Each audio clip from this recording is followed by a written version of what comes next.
Every day you give me strength to follow after your way. 'Cause you give me the power to never give up. You give me your power and it's more than enough. I made my decision, quitting's not an option.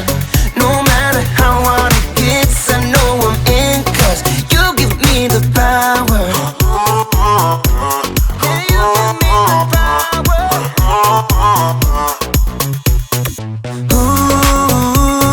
Ooh, now moving backward.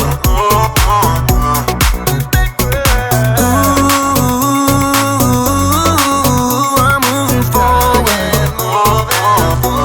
'Cause you give me the power to never give up. You give me your power and it's more than enough. I made my decision, quitting's not an option. No matter how hard it gets, I know I'm in, 'cause you give me the power. Yeah, God gives me the power. You give me the power.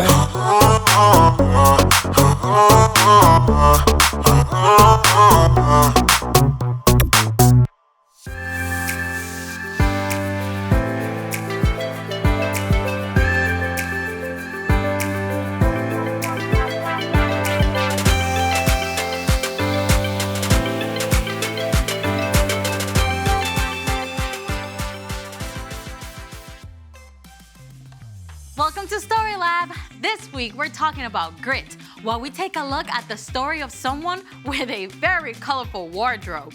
Oh, and this happened.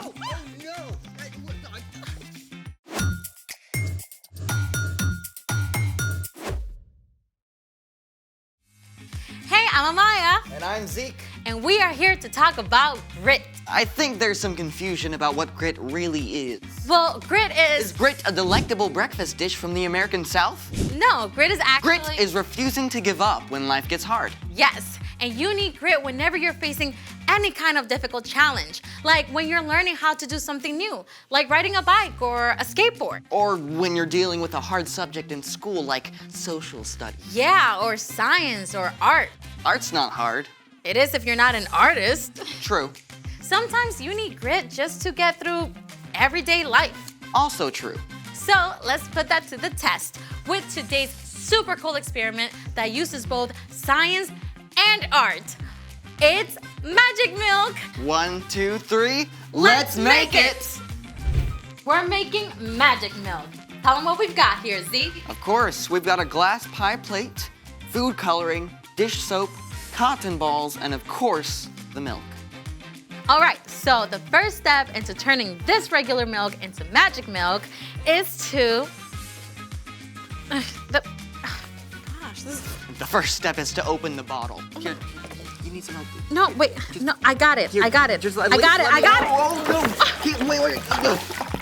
I am so sorry. It's okay, there will be no crying over this. We are refusing to give up. Yeah, grit. Paper towels, please? Yeah. Ah, resourceful. Okay, so magic milk. Step 1, pour a small amount of milk. All right, is that good? Looks good to me. Step 2, squeeze drops of food coloring into the milk. Do you need any? No, it's fine, I just... What is wrong with you?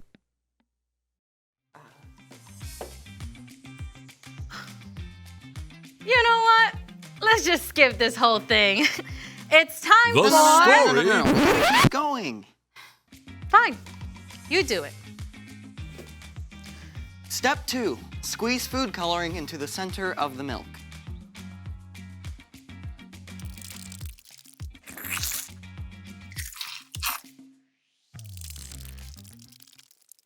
Step 3, place a cotton ball covered with dish soap into the milk.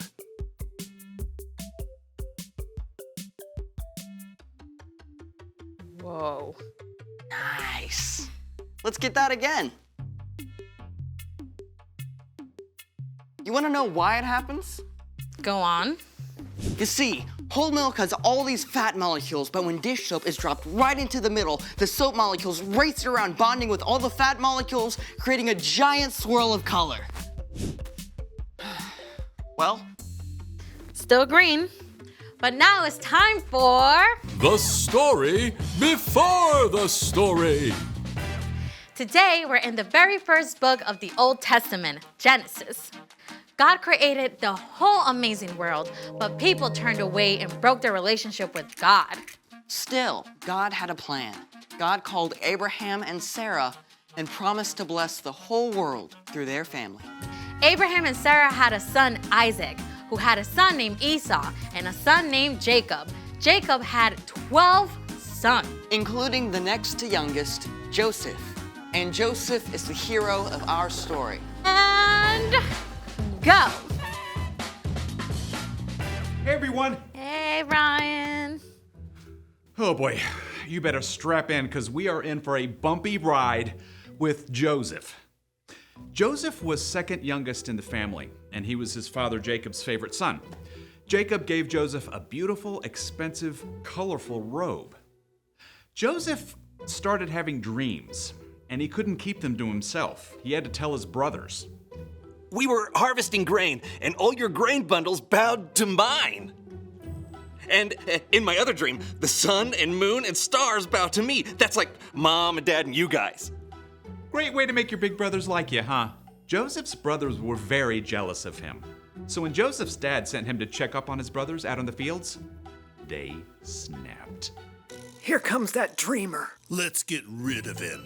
No, don't harm him. Just throw him in this empty pit. And that's exactly what they did. They threw him in a pit. They were still deciding what to do with Joseph when a group of traders heading for Egypt showed up.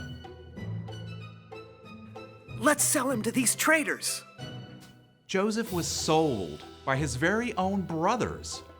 His brothers even lied and told their father Joseph was dead. No way. Can you imagine? Joseph was a teenage kid on his own in a foreign country, sold into slavery. He was sold to a man named Potiphar, captain of the king Pharaoh's guards. Joseph didn't know anyone, didn't speak the language. He could have given up, but God was with him, even in Egypt. Joseph worked so hard and did so well that over several years he gained Potiphar's trust.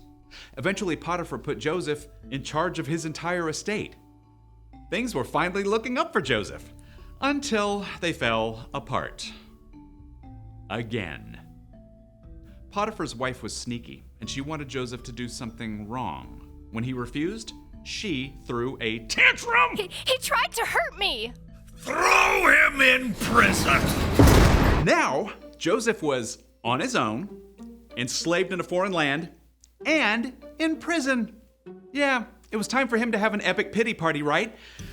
I mean, that's probably what I would have done. But Joseph was still growing. He'd come a long way from that overconfident kid who had boasted to his brothers. God was with Joseph, even in jail.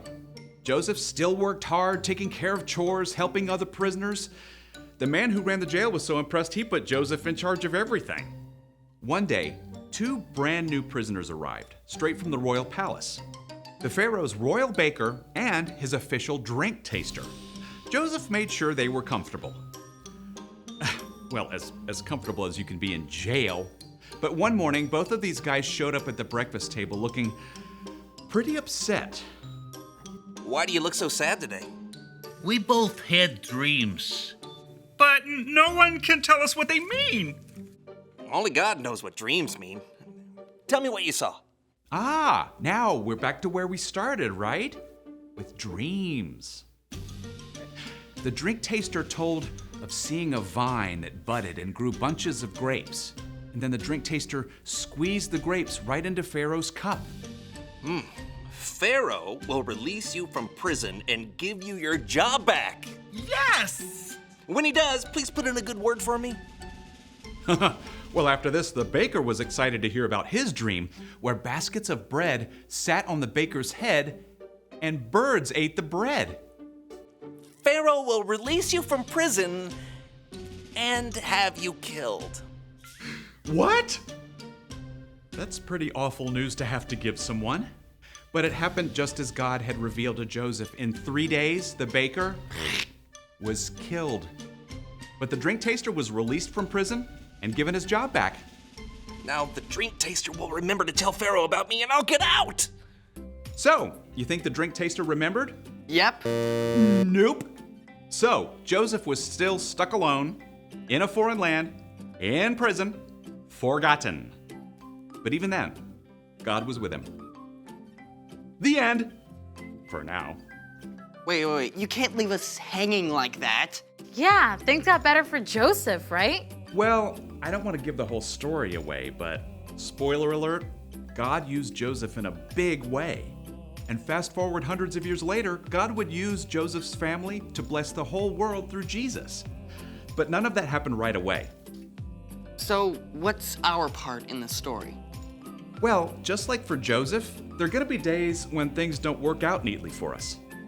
Maybe you missed the bus. Or you spill the milk. Or food coloring explodes on you. Or anything bad happens that you don't expect. Even in the hardest, darkest place, God is still with you. Even when you can't see it, God is still at work. So, we can hold on and keep going. And choose a good attitude. By George, I think you've got it. See you next time. So here's the thing. Hold on, because God is with you. And that is what gives you grit.